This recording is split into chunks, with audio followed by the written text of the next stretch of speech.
David Lillehaug, attorney for the governor, and you have me today because the governor is intensely involved in trying to reach what he has wanted all along, which is a balanced compromise. Chief Judge Gearin is known as a practical judge, and today, by her opinion, she arrived at a practical middle ground, which is exactly the governor's position. She identified a list of critical services that should and must continue in the event of a shutdown, and she used the governor's list.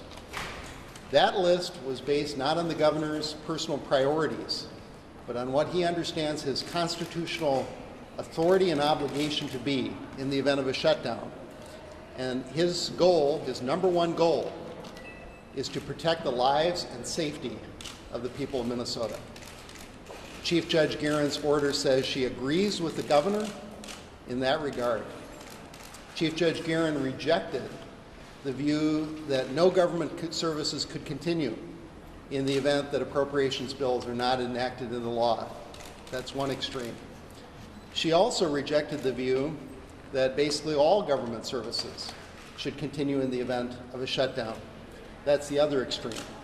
Instead, she arrived at a practical middle position and adopted the governor's list. I know that she did that with a heavy heart, and I know the governor, in his list, acted with a heavy heart, because if a balanced compromise is not reached, this government shutdown is going to be difficult. And that's why, both from a legal standpoint and a moral standpoint, I know the governor believes that he would much rather have a balanced compromise than a government shutdown. Any questions? Bill. Yeah, initially you asked the court not to rule at all until the governor exercises executive power without any appropriations or court order. Is that a little bit of a setback for you? No, our position was that the governor intended to take executive action to protect the lives and safety of the people of Minnesota by issuing his list as an executive order.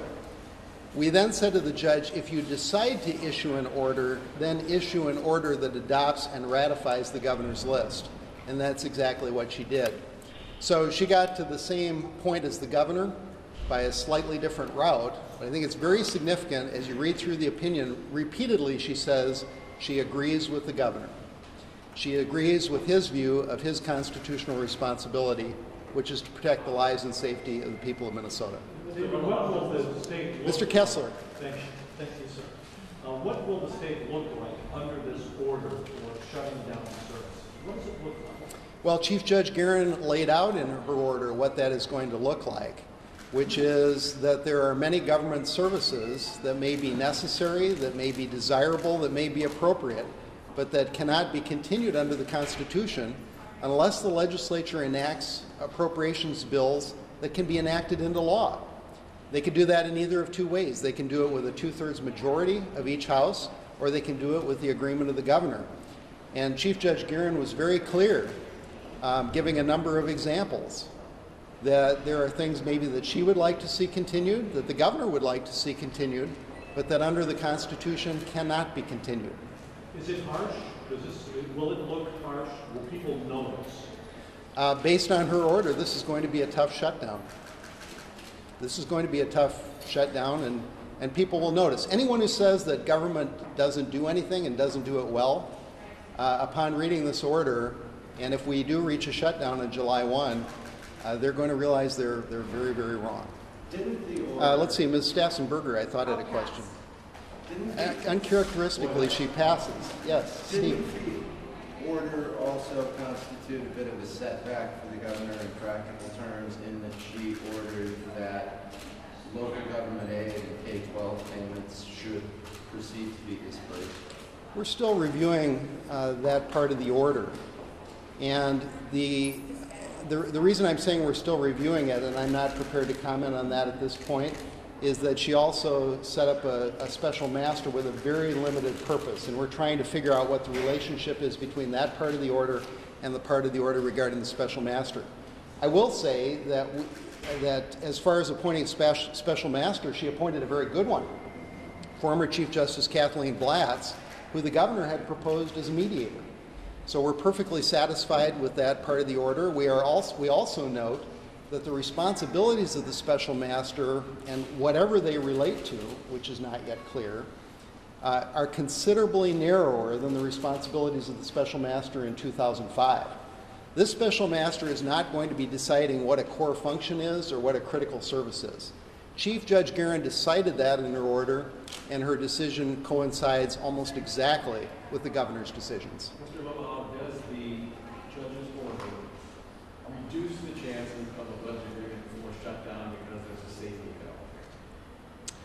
valve? I would say exactly the contrary. Nobody who reads that order could say that there is a very soft landing here.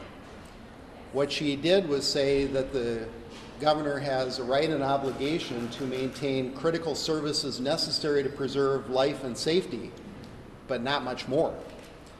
And so anybody who believes that there should not be a balanced compromise because they think a shutdown is going to be easy has to be dissuaded by Chief Judge Gearin's order. David, what is going to be the impact on state workers from your reading of this? How many employees will be out of work and how many will remain on the job?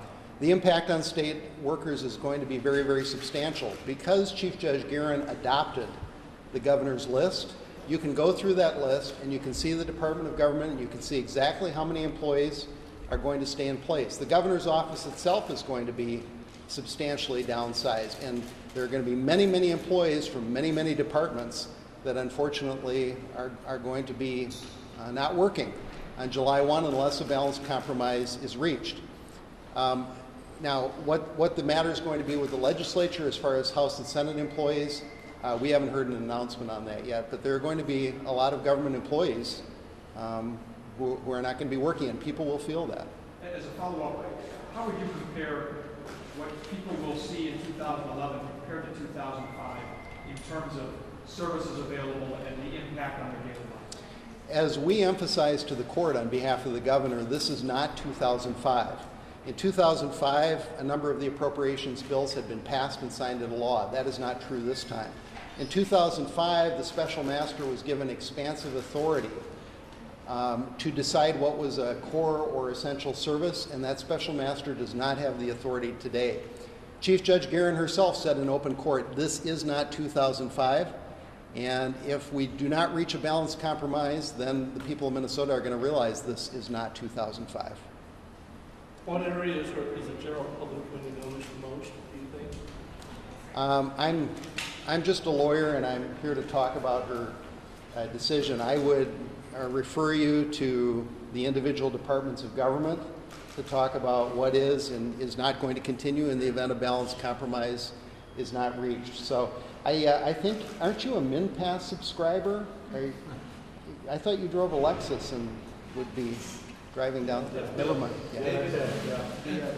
Talk a little bit about these, the federal pass-through issue. It looks like what the judge here is saying, that aid programs that depend on federal money have to keep going.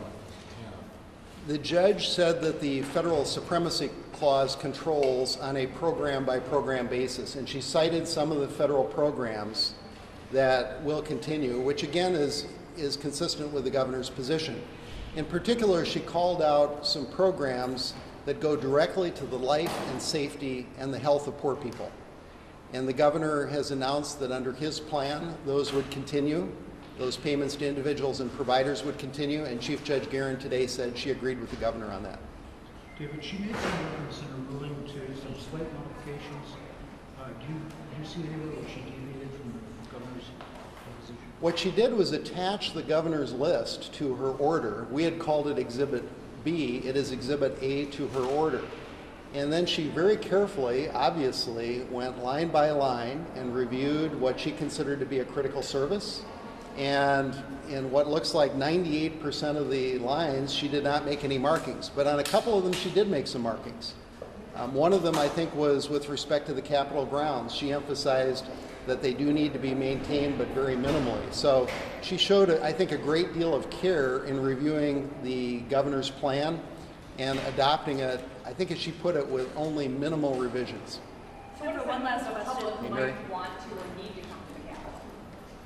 I'm sorry, what was your question? The Capitol building, what would this mean for the public, for reporters, for lawmakers who might need to watch it? I'm quite convinced that reporters will continue to have their rights of access under the First Amendment to the United States Constitution, and I will fight to make sure you have access to public officials to get statements. See,